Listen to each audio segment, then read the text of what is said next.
This is going to be a demonstration in-out box. The car is jacked up with one wheel off the ground so I could run the engine, and I can show you how the in-out box works. So what I'm going to do is open the throttle up and let the engine run at low speed. I'm running on compressed air at this point in time. So we're running the engine right now, and you can see the engine crank is moving to the chain. The chain is moving and back to the differential, and I'll show you the rear wheel, and the rear wheel is turning, of course. So that would be driving the car forward. Now what occurs when you want to pump the boiler up, what you do is you let off on the throttle, and I'll stop it, and at that point in time you would disengage the in-out box, and you'll see it pull apart.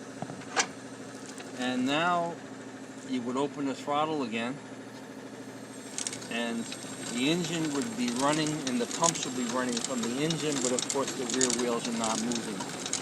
And you can see the in-out box, how it operates. The other chain is not moving, therefore the rear wheels aren't moving. And so when you would finally pump the boiler up sufficiently, what you would do is you would let off on the throttle. This is why you're all stopped now. Let off on the throttle and disengage the in-out box. Now you can see it's not engaged right now, so you would just open the throttle up just a little bit to get the engine to turn. Since it's positive engagement, what happens is the transmission re-engages. You heard that clunking action. It's spring-loaded, so it always wants to be engaged, and you're working against the spring, and now the vehicle will be moving again and the pumps will be running. That was my own design. It seems to work very well. I haven't put it on the road yet, but it works very well in the demonstration. Pillow block bearings are used. The shaft was extended in case I wanted to hook an auxiliary pump of some sort on it.